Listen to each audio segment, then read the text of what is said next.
Bienvenue sur Savoir dire non TV, la chaîne qui t'aide à comprendre pourquoi certaines religieuses vident les couvents. Dans une société où le départ d'une religieuse est souvent perçu comme une trahison, celles qui choisissent de quitter la vie religieuse doivent affronter les regards lourds de jugement, les murmures, parfois même le silence de leur entourage.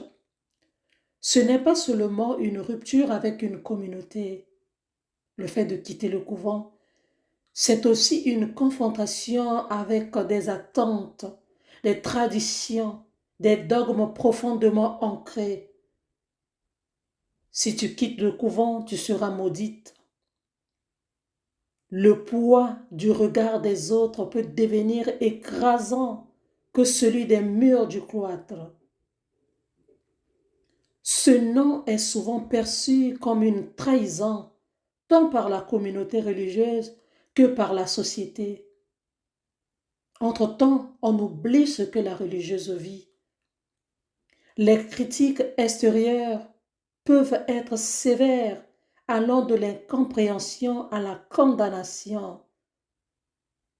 Oui, tu as quitté le couvent parce que tu ne te comportais pas bien, parce que tu n'étais pas appelé à la vie religieuse, parce que. Arrêtons ça. Pourtant, ce choix est profondément personnel et nécessite un courage immense pour affronter les jugements et les attentes déçues. Des témoignages de femmes ayant quitté la vie religieuse illustrent cette réalité. Une ancienne carmélite a décrit les ténèbres qu'elle a traversées après sa sortie du couvent.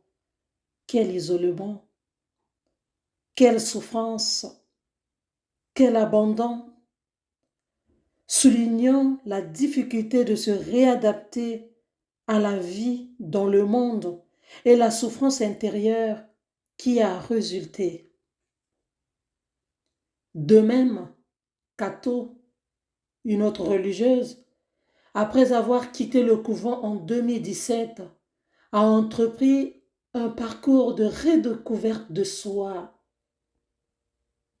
de déconstruction, explorant de nouvelles expériences et redéfinissant sa spiritualité en dehors des dogmes religieux.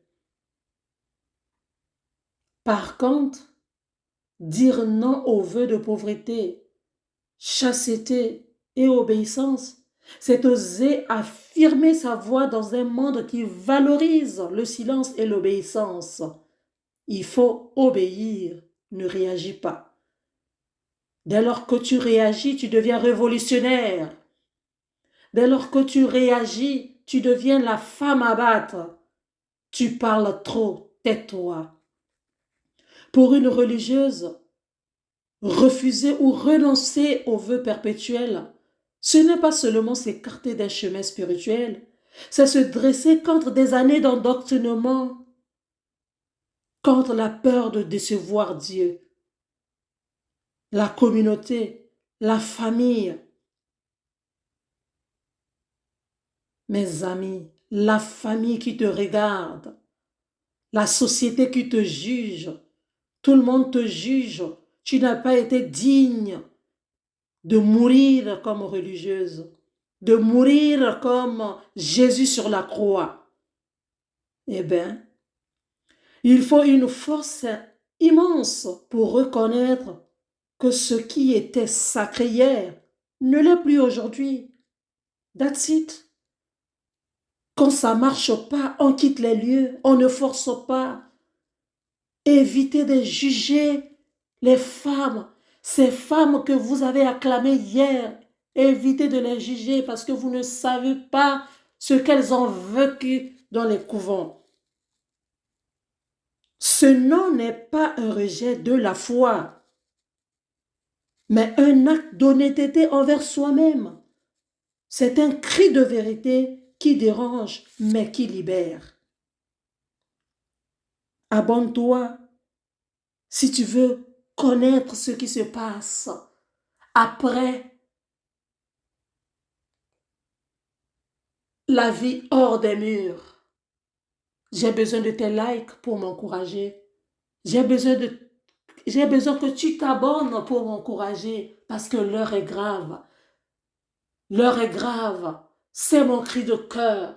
Ces pauvres dames qui quittent non parce que elles ont trouvé un prince à l'extérieur, mais parce que le vivre ensemble ne t'est plus réaliste. Le vivre ensemble, ce que ces femmes vivaient, rencontraient, n'était plus l'idéal. Abonne-toi.